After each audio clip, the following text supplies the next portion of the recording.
Montana. Winter of Miliototantotantazet. Cold river settlement entered what later meteorologists would call an unusually prolonged deep cold snap. As north winds from Canada swept down at speeds over 40 miles per hour, plunging temperatures straight to 35 to 40 degrees Fahrenheit in just a few nights. For a community living in thin wooden cabins, this was not merely an inconvenience, it was a direct threat to survival.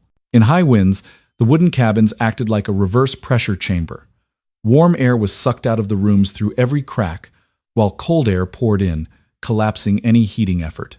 The residents knew this well, but they had only one way to cope: burn more wood, and wood was growing scarcer by the day. Standing out in that community was Anna Volkov, 33 years old, a widow regarded as the most vulnerable person in the entire settlement. Not because she was weak, but because she was alone and lived in an American-style cabin, the kind of quick, light structure that completely failed against strong wind heat loss patterns. Anna understood this better than anyone, because that very cabin had already taken her husband's life. The previous winter, the first storm, arrived early. The wind created such strong negative pressure that the fire in the stove was constantly sucked backward, dissipating heat from the room in mere minutes. Jacob's thermometer, a common type of the era, read 18 degrees Fahrenheit right next to the bed. He died in the night from hypothermia, even though the stove was still glowing red.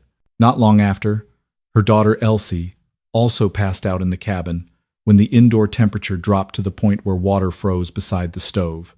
That was the clearest proof that survival was not determined by the intensity of the fire, but by the structure's ability to retain heat around it. American wooden cabins were not designed for that. Single-layer log walls became thermal bridges, conducting cold straight from the outside in. Gapped wooden floors allowed cold air to flood upward. Roofs and walls lacked any wind barrier. Not just Anna's house, the entire Cold River settlement faced the same problem.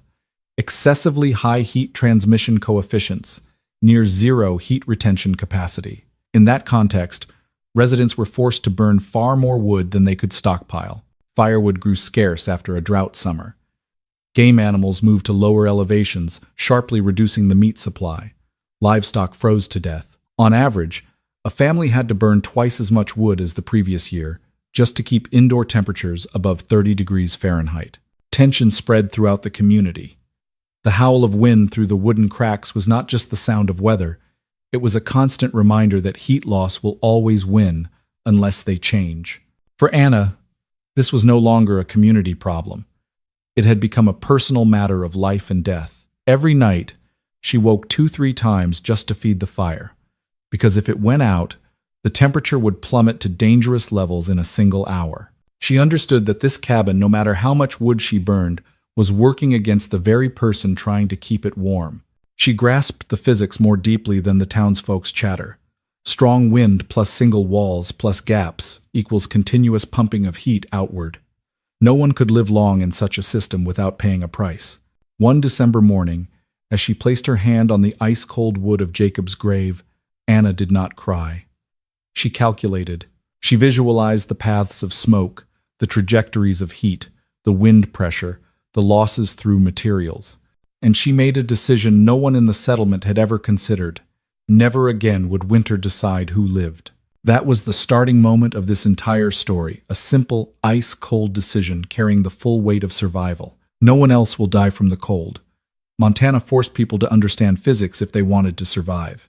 After Jacob's death, Anna began examining her entire cabin the way one examines a crime scene. She measured temperatures at every point. Next to walls, by the floor, near the door, even inside wooden cabinets. After just 3 days of notes, a clear pattern emerged. The log walls transmitted cold too quickly. Wind pressure sucked out all the warm air, and cold convection currents rose from the floor every time the wind shifted direction.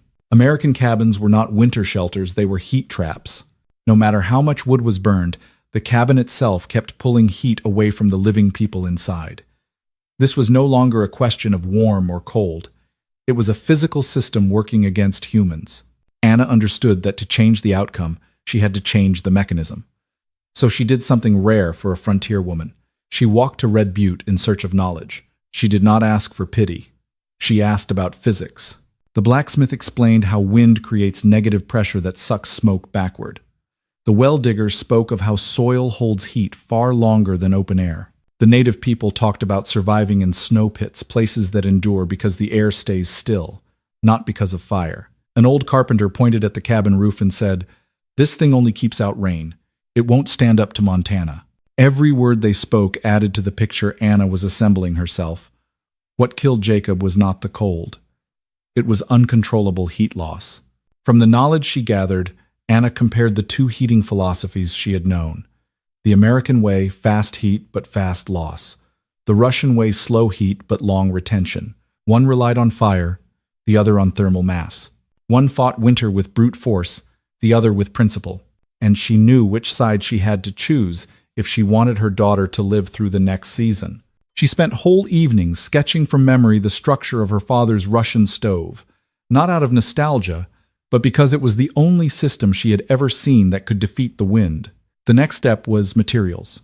She didn't care which clay looked prettiest, she only needed to know which one wouldn't crack in deep cold. She compressed handfuls of earth, dried them quickly, fired them quickly, recorded the shrinkage. Not to build something beautiful, but to ensure the structure wouldn't collapse in its first week. She chose heavy stone for the foundation because gravity was the only ally strong enough to resist the north wind. She oriented the stove against the wind direction instead of following the settlers' habits. The fire had to be placed where the wind could not suck it backward, or everything would be meaningless. In the end, Anna devised a plan no one in the settlement had ever imagined. Build a heating system based on physics, not on luck. She divided the work into clear stages. Stabilize the foundation, erect the thermal mass, test the path of hot gases, and finally prove the heat retention without needing fire. This was no longer a widow struggling against winter. This was a person designing a survival solution capable of saving the entire community. History would later say that this very moment when Anna turned pain into data, fear into formulas, was when she stopped being a victim and became the only person in Cold River settlement who truly understood how to defeat a Montana winter. The day Anna began construction, the whole Cold River settlement seemed to awaken with a mixture of curiosity and mockery. A widow tearing up her entire cabin floor, digging a nearly 2-foot-deep pit right in the middle of the room to make a heat-retaining foundation? No one had ever seen anything like it. On the very first morning, a few residents stopped to watch, then quickly turned to ridicule. A woman building a stove? That kind of work needs a man's strength. One laughed loudly. Clark Maloney, the man who always believed muscle power was the answer to winter, brought a group of young men as if taking children to see a circus.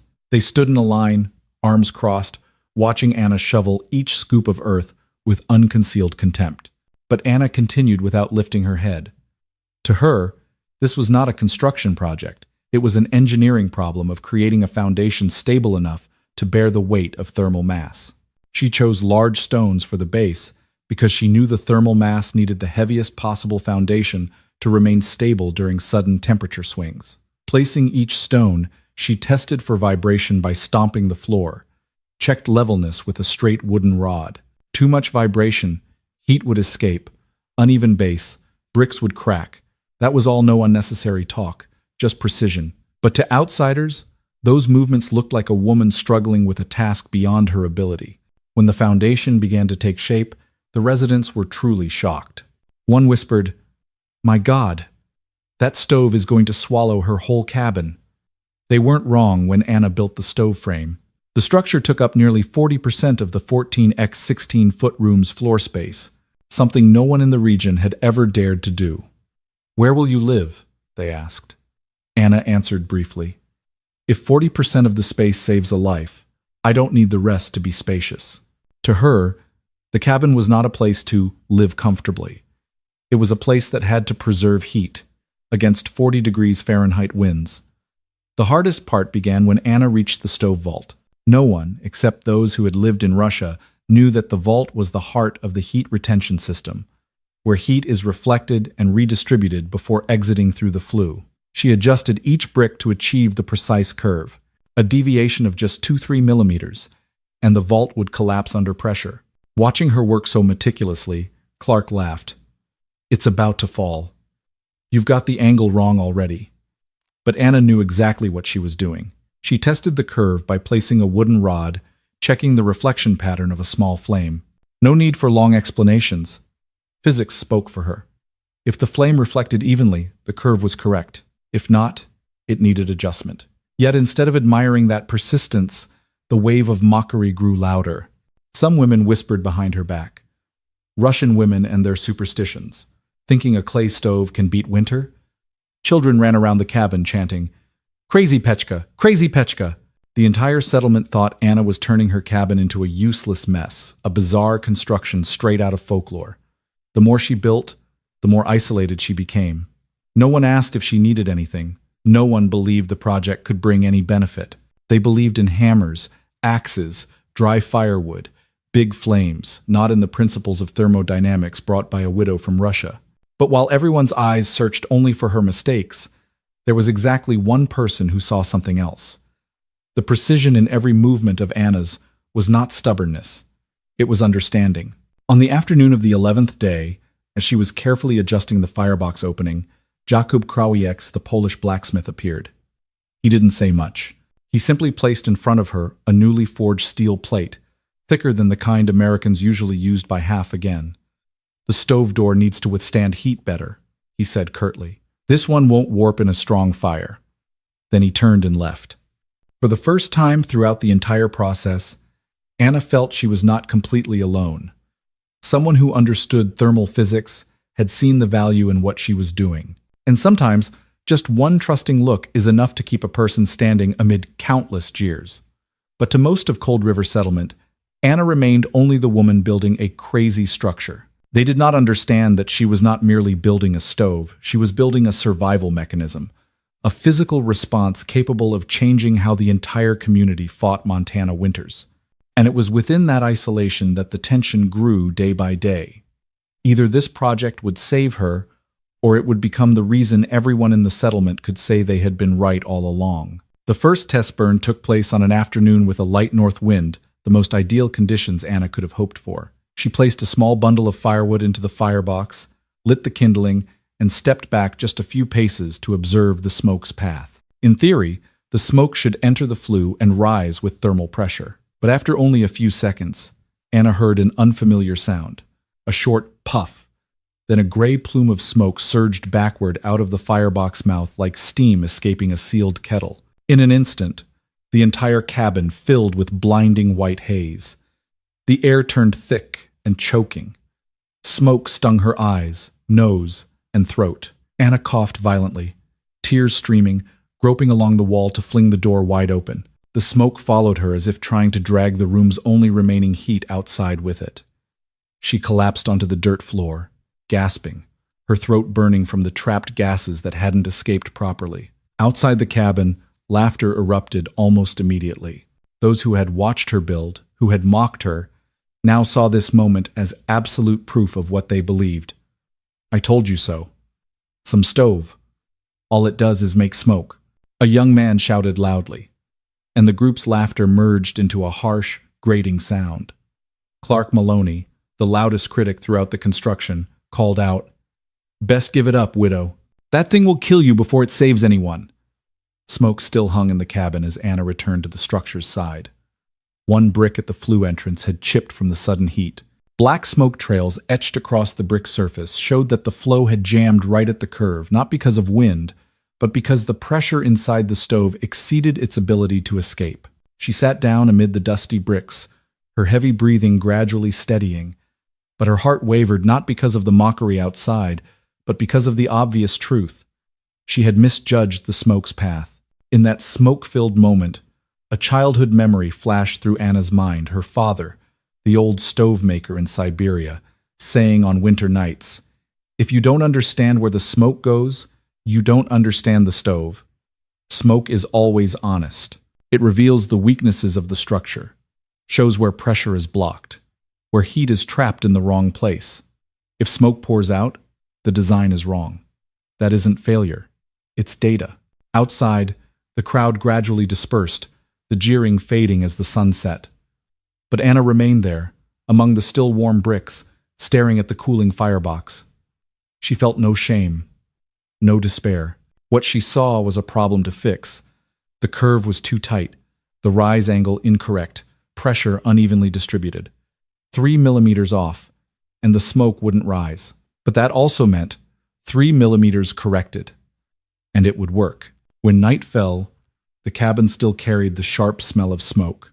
But she stood up, brushed the dust from her coat, and began dismantling the bricks of the flue section. Her hands trembled slightly from the cold, not from fear. She knew she would rebuild. She knew she had to rebuild. No one believed in her, but physics doesn't lie. And that was why Anna did not give up. Any system will fail the first time. The important thing is to understand why it failed, so the second time becomes the turning point. After the first failure, Anna didn't rest for a single minute. That night, once the smoke had cleared from the cabin, she sat beside the pile of bricks, tracing every soot mark to track down the cause. The smoke showed everything. Blockage at the fourth curve. Not the wind, not the fuel, it was geometry. The channel was too narrow for the pressure to push the hot gases upward. She stood and removed the entire Section 4 flue, something no one in the region thought a woman could do after an exhausting day. But Anna no longer thought of herself as a widow. She thought of herself as the only person trying to understand the brutal relationship between wind, heat, and survival. Before dawn fully broke, she adjusted the structure again, widened the exit hole by an extra inch to reduce pressure, increased the incline angle by about 7 degrees for a smoother flow, then reset the bricks along the path the smoke would take. A small change that outsiders would never notice, but for a heat-retaining stove, it was the boundary between failure and operation. When Clark and a few curious residents returned, they saw Anna still working, eyes ringed with dark circles but hands steady. Clark gave a thin smile. Trying again? This time the smoke will pour out the windows. Anna didn't reply. She simply placed the final brick, swept the dust from her hands, and lit the fire. The kindling flared up. Anna stood a few steps from the firebox, observing like a researcher watching an experiment. The smoke began to rise, and this time, instead of swirling inside the cabin, the stream flowed smoothly into the flue, almost silently. No puff of blockage, no black trails surging backward. Clark fell silent. The people behind him stopped laughing. They didn't understand why a few degrees and a few inches could make such a difference, but they saw the difference right in front of them. After just 10 minutes, the bricks surrounding the firebox began to change color, showing even heat distribution. After 30 minutes, Anna placed the thermometer in 4 corners of the cabin, 28 degrees Fahrenheit, 38 degrees Fahrenheit, 45 degrees Fahrenheit. By the 80th minute, it read 62 degrees Fahrenheit. For the first time since the start of winter, her cabin was no longer a wooden box fighting against her. It had become a controllable thermal space. To most residents, it was just a number. But to Anna, it was successful physics. Stable convection, balanced pressure, heat retained instead of sucked out. She extinguished the fire at that point to test the most important thing. Heat retention without flame, something American cabins had never achieved. 3 hours passed. Outside, the wind dropped a few more degrees. Inside the cabin, Anna measured again. A number no one in Cold River Settlement believed possible, 68 degrees Fahrenheit. No fire, no heat source, except the recently heated brick mass. The small cabin now functioned like a giant thermal battery, releasing heat slowly and evenly. In the context of Montana, this was not merely a technical success, it was a survival revolution. Anna did not cheer. She did not run out to boast. She simply sat at the table and recorded every data point in her notebook. Burn time, rate of temperature rise, rate of heat loss, smoke flow stability. Not a single detail was omitted. She understood that an experiment is truly successful only when it can be repeated, and data is the only thing that guarantees that. When she finished writing, she set the pen down and took a deep breath, not to celebrate, but to confirm one simple truth. A Montana winter could be defeated with the right physics. And that was the moment Anna Volkoff, the widow, once considered the weakest in the region, officially stepped from the role of victim to the role of inventor of Cold River Settlement. The success of the second test produced no acknowledgement. It produced only silence. An uncomfortable kind of silence, as if the residents of Cold River Settlement were trying to find ways to interpret the result in favor of their old prejudices. When Anna stepped outside to fetch water, a few women nearby spoke quietly, Maybe she just got lucky. If the wind shifts, the smoke will pour right back out. Another added, hard to believe. One warm up, and she thinks she's beaten a Montana winter? They all said the same thing, just in different words. Anna's success could not be real. Clark Maloney was blunter. He stood right at her cabin door, arms crossed, looking at the still warm bricks and declared, "Today's weather is milder. If yesterday had been a first storm gale, that stove would have choked on smoke in 3 minutes." No measurements, no data. Clark only needed his own belief. He believed in muscle power, in burning more wood, in overpowering winter with stubbornness. The idea that a small design change could defeat the wind contradicted everything he thought about survival. He couldn't accept it. Others were more cautious, but no more believing. One man said, "That cabin's small, easy to heat. My house is bigger, how could it work?" Another, "What kind of stove takes up half the room? Not practical." They all tried to turn Anna's invention into an exception, not a rule. They wanted to believe that a Montana winter could not be tamed by intelligence, only temporarily resisted with strength and luck. Because if Anna was right, it meant they had been wrong. For years. But the doubt didn't come only from reason. It came from fear. If Anna's stove really worked, it meant every other cabin in the settlement faced the same risk Jacobs had the year before. Uncontrolled heat loss, wind pressure sucking the fire backward, death possible in a single deep cold night. Accepting Anna's success meant accepting that they had been living wrong and burning wood into a flawed system. That wasn't an easy truth to swallow. So they chose the simplest way. Call Anna's success good luck.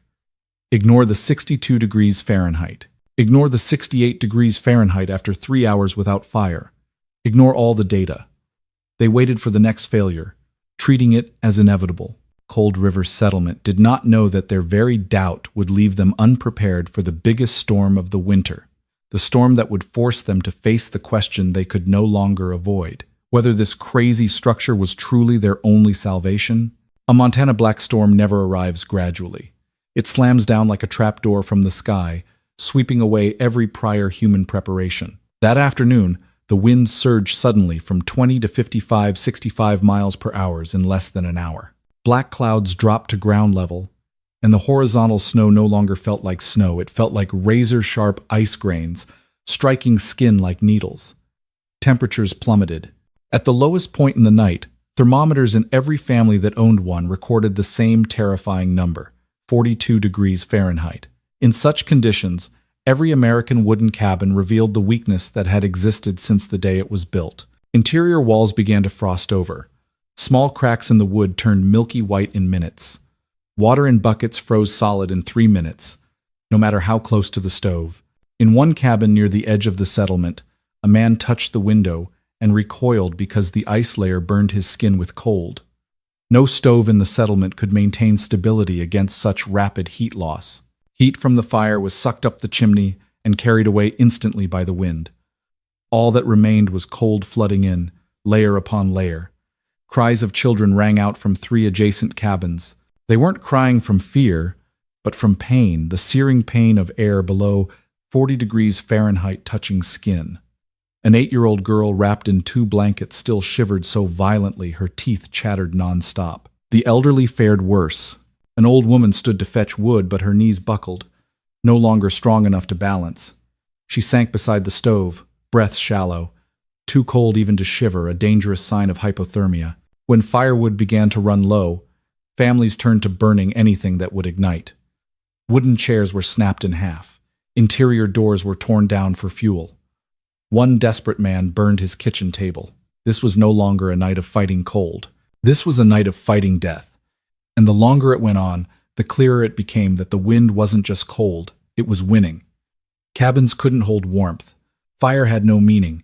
What Anna had warned through action, they were now feeling directly through their bodies. Meanwhile, Clark Maloney stood in the middle of his living room, watching the fire roar while the thermometer barely moved a few degrees before stalling. He burned 3 times the usual wood, yet the cabin walls were still coated in frost. He looked at his wife, trembling under blankets, his son huddled near the stove with blue lips. For the first time that winter, Clark fell completely silent. No mockery was strong enough to cover the truth. Montana winter was winning, and they had no choice left. In the next cabin, someone shouted, "We can't hold out anymore. We have to find somewhere else." And as the wind howled across the settlement, family after family gradually understood what they had tried to avoid thinking for weeks. There was only one cabin in the region that still had hope of holding heat, the cabin of the widow they had mocked. The Montana black storm didn't just destroy wood and walls. It destroyed old certainties. And in that coldest night of winter, the entire Cold River settlement was forced to reconsider what they had laughed at. Perhaps Anna Volkov's crazy structure was the only thing still standing against this storm. The wind grew stronger, delivering gusts powerful enough to shake the ground itself. And then the thing every Montana resident feared most happened. One cabin's roof was ripped off by the wind. The sound of breaking wood cracked like a gunshot, followed by the terrified screams of the family inside. The roof was torn away, snow pouring straight down onto the floor, extinguishing the fire in an instant. The father rushed out to scoop up the child, but its breath was only a thin wisp. It no longer shivered, a horrifying sign anyone who had witnessed death by cold recognized. When the body stops shivering, it has given up. In the faint glow of the oil lamp, the child's face turned ashen, lips purple. It went limp in its mother's arms. A woman beside her touched the child's forehead, then burst into tears. "It's cold as ice." Oh God. No one dared say the word hypothermia, but everyone knew. The cold had claimed its second victim in Cold River settlement, and this time it was a child. The howling wind drowned out human voices. Clark Maloney, who had been the loudest mocker of Anna, now stood blocking his own cabin door, staring at walls coated in thick white frost like glaze. The fire in his stove blazed fiercely, yet it barely raised the room temperature. Each gust tilted the flames sideways as if about to go out. Clark pulled out the thermometer, 25 degrees Fahrenheit. He threw it to the floor, face drained of color. "We're going to die tonight." He said it not to cause panic, but because he truly believed it. His wife held their son, trying to warm him, but the boy's body grew colder. In that moment, Clark was no longer the stubborn man who believed in muscle power. He was a desperate father standing at the limit of physics, a limit he could not overcome with wood, with fire, or with old beliefs. In another cabin, families had already burned chairs, doors, tables, even bed frames. A trembling man said, "Possessions don't mean anything anymore. Just survive till morning." But the more they burned, the faster the heat escaped. American cabins didn't retain heat. They only burned it. They were fighting in a leaking system, and the system was winning. Then a voice rose above the wind. "We have to go. We can't stay here." Another added, "Is there any cabin still warm?" And in that instant, the truth they had avoided for weeks became painfully clear. There was one cabin that had proven it could hold heat, the cabin of the widow they had mocked. Clark clenched his fists, as if trying to brush away his last shred of pride. But the weary moan of his son made him stand up. "We're going," he said, without hesitation, "to her place." No one objected. No one mentioned the old mockery. When death draws near, human pride is always the first thing the wind carries away. Family by family opened their doors into the storm, heads bowed against the wind, carrying children, supporting the elderly, heading toward Anna Volkov's cabin, the place they had once laughed at as crazy, impractical, Russian superstition. But in that black, 42 degrees Fahrenheit night, old certainties collapsed along with the torn-off roof. And they no longer laughed. They only hoped that the woman they had once considered the weakest in the region had truly been right. The night wind lashed their faces like steel whips. The men had to lean their entire bodies forward just to stay balanced, while women clutched children tightly to their chests, trying to shield small bodies from snowflakes sharp as glass. Only a few hundred yards separated them, yet the path from Clark's cabin to Anna's felt like a mile of life and death. Every step was a decision. Keep going, or collapse in. 42 degrees Fahrenheit wind. But they pressed on, because behind them were cabins that had already surrendered to winter, and ahead was the only remaining hope. When the struggling group finally reached Anna's cabin door, they heard no crying, no pushing, no chaos. The only thing that stood out amid the howling wind was silence. An unusual silence, almost completely opposite to the chaos outside. Clark raised his hand and knocked, the sound so weak it was nearly swallowed by the wind. No answer. Clark knocked harder. The door opened. The instant the door separated from the frame, a wave of warmth rushed straight into their faces, so strong that one woman nearby burst into tears from the shock. The warmth was thick, steady, nothing like the flickering heat of open fire. It felt like heat stored in the walls, released evenly, as if stepping into a different season. Then the light inside appeared soft golden light, warm as honey, created by heat reflected from the fired brick surfaces. No blue fire glow, no trace of smoke, just even warmth filling the entire room. The first to step inside was Clark. He froze in the doorway, mouth slightly open, eyes disbelieving what he felt. He turned to look at the old but accurate thermometer everyone in the region recognized, hanging beside the stove. 68 degrees Fahrenheit. No fire, no drafts, no cracking wood. Just 68 degrees Fahrenheit, steady and quiet. Everyone poured in behind him, and the scene before them extinguished the last remnants of doubt. Anna stood at the table, pouring hot tea, steam rising gently. No hurry, no panic. She simply looked up and said, in a calm voice that made the whole room seem to pause, "Come in. Sit down. It's safe here." In the corner, on the stove covered with a thin blanket, Elsie slept peacefully. Her cheeks were rosy from warmth. She wasn't shivering, wasn't curled up. She slept like a child in summer. One woman in the group covered her mouth, tears streaming. A man placed his hand on the stove, then started at the steady temperature, not too hot, not too cold, just perfect. Clark walked slowly toward Anna, the man who had mocked the most, who had said her structure would kill before it saved, now stood trembling not from cold, but from the truth radiating throughout the cabin. She had been right, completely right. Warmth from the stove spread evenly, seeping into wet clothes, drying children's hair, warming elderly hands that had turned purple. Within minutes, the panic dissolved as if it had never existed. Unconscious children were laid near the stove, and within moments their breathing steadied, their bodies beginning to rewarm. A mother knelt beside her child, holding its hand, unable to speak from overwhelming emotion. Clark opened his mouth, but his voice caught in his throat. When he finally spoke, there was no trace of pride left, only gratitude and dissolved despair. He spoke slowly, each word like swallowing a mountain. "Your stove saved us." The entire room fell silent, no one daring to break the moment, because they all understood. Tonight, the stove they had mocked had kept them alive, and the woman they had once considered the weakest in Cold River settlement was the reason the whole community was still here. It wasn't just a stove, it was the only remaining answer to a Montana winter. For the next 3 days, Cold River settlement lived in an entirely different reality. One single cabin maintained thermal stability through the black storm of Montana, and everyone took refuge inside it. They slept crowded on the floor, on benches, leaning against walls, but no one complained. More important than sleeping space was that no one died from the cold. The first night, a few still doubted, thinking the 68 degrees Fahrenheit was mere coincidence. But by the second day, with winds still gusting 60 miles per hour outside, while the cabin held above 65 degrees Fahrenheit without adding more fire, that doubt began to crack. By the third day, when they repeated the test themselves with thermometers brought from home, skepticism vanished completely. Data doesn't lie. Every thermometer showed the same result. Each person confirmed it with their own eyes.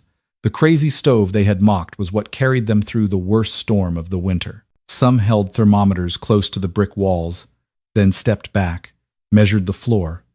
The air in the middle of the room results were surprisingly stable. No sudden cold spots, no drafts, no dead heat zones that American wooden cabins always suffered. One man almost laughed when he saw his own thermometer, previously used only to check if water froze, register a level that was too warm for the first time. He whispered, "This stove doesn't just hold heat, it traps it." When the storm broke and the wind finally eased, residents began leaving Anna's cabin to assess the damage. Some cabins had lost roofs. Some had cracked walls. Many were nearly uninhabitable. But what made them stand still for a long time? as if struck by a truth, was Anna's cabin, despite enduring the same fierce winds as every other, remained intact. Everyone remembered the words they had once spoken. That stove will make her house collapse. Reality forced them to swallow every syllable. Not only did it not collapse, it was the only cabin that had beaten winter. When everyone had safely returned home, no one avoided Anna's gaze anymore. They approached her not with the wariness once reserved for someone eccentric, but with fresh respect, even gratitude. Clark Maloney spoke first. "I was wrong." He said it simply. No excuses, no explanations. Others hesitated, then admitted in short, blunt, but honest sentences. "We owe you. Without your stove, my whole family. How did you know how to build this?" And then, come spring, an unprecedented phenomenon occurred in Cold River Settlement. People didn't come to her house to borrow firewood, nor to check on her after winter. They came to learn. Families brought paper, pencils, some even carried wooden boards for Anna to sketch on. "Can you show us? We'll build the same. We don't want another winter like this one. No more mockery, only the desire to change, the desire to survive." Anna understood that teaching by word alone would cause people to forget crucial details. So she spent 2 full weeks writing a manual 6 handwritten pages in simple English, with sketched diagrams, smoke paths, minimum brick thickness, necessary incline angles, how to arrange the stone foundation to bear weight, and one sentence at the top of the first page she considered the golden rule. Retaining heat matters more than creating heat. When she handed the document to Clark, she said, "I don't need anyone to believe me. I only need everyone to understand." Clark took the papers, hands trembling slightly. "We understand now," he said. "Late, but we understand." Not long after, dozens of copies of the manual were transcribed and passed to every cabin. People began gathering stone, gathering clay, building stoves, according to Anna's drawings. That spring, Cold River Settlement resembled a collective construction site, not building new houses, but building a new way of living. And it all began with the structure they had once called crazy. A stove that could maintain 68 degrees Fahrenheit 3 hours after the fire died for the land of Montana, that was no longer an improvement. It was a small revolution, born from a widow once considered the weakest in the region, yet the only one who understood that winter does not defeat those who can read the language of heat. Part 10 Shift in Perception and Spread is approximately equal to 800 words, has been completed above. If you'd like, I can continue with Part 11. Legacy of a Widow is approximately equal to 1,000 words, or adjust the tone as requested. When that spring drew to a close, Cold River Settlement was no longer the same community. On land once scoured by wind and tortured by cold, new structures began to rise, not houses, but the first Pechka stoves built by the residents themselves, according to Anna's 6-page manual. No one spoke loudly. No one boasted. They simply bowed their heads and worked, carefully laying each layer of stone, each brick, as if handling their family's very chance of survival. By the end of summer, 10 cabins in the region had completed their new stoves. All shared the same features. They faced southeast, had longer smoke channels, and weighed nearly a ton solid as the community's silent reply to Montana winter. When the first cold of the following year descended, people tested their stoves with barely concealed anxiety. But this time, there were no failures. No backflowing smoke. No wind sucking the fire. Only rooms warming steadily, holding heat through the night, even after the fire died. And that winter, for the first time in Cold River Settlement's history, no one died from the cold. Children ran outside with rosy cheeks. The elderly no longer had to sleep next to the stove. The men who had once mocked Anna admitted something simple yet profound. The Russian stove saved the village. Years passed, and the change spread beyond Cold River. Word of a small community that survived a Montana black storm, thanks to a strange stove design from Siberia, began to draw attention. 15 years later, in the spring of 1902, a state surveyor arrived in Cold River to document and evaluate climate adaptation among frontier communities. He planned to stay only 1 day, but after being shown the cabins with Pechka stoves and hearing the story of Widow Volkov, he wrote in his official state report, "A simple yet extraordinarily effective technology. The heat retention of the Russian stove far surpasses American-style stoves. This model could reduce winter mortality in high-wind regions. No one knows how many times that report was later shared in meeting rooms, among builders, in immigrant communities across the American Northwest. But to the eyes of Cold River settlement, those lines mattered less than what they witnessed every year. Children growing up healthy, the elderly living longer, each winter passing lighter than the one before, all because of one bold decision by a woman once considered the weakest in the region. When Anna passed away, her cabin was no longer used. Wind, rain, and time gradually collapsed the roof, warped the log walls, but the pechka stove, the 1-ton brick mass, remained standing. That was the final image people kept, a silent but enduring structure, challenging no one, simply doing what it was born to do, holding warmth. The people of Cold River decided to erect a wooden sign in front of the old cabin foundation, not to boast, not to claim credit, but to remind themselves of the lesson of that winter.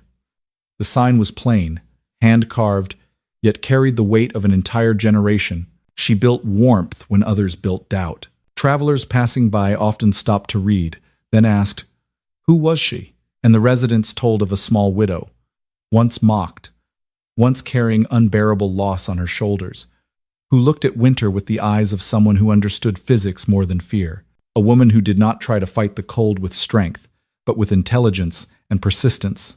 And the story always ended with a reminder, passed on like a simple yet sharp truth, a philosophy not only for Montana in 1887, but for any era when people must face adversity. Not every difference is wrong. Sometimes the very thing that is laughed at is what keeps the entire community alive. If you love stories of survival and intelligence on the frontier, please subscribe to the channel so you don't miss the next journey. Thank you for following. See you in the next story.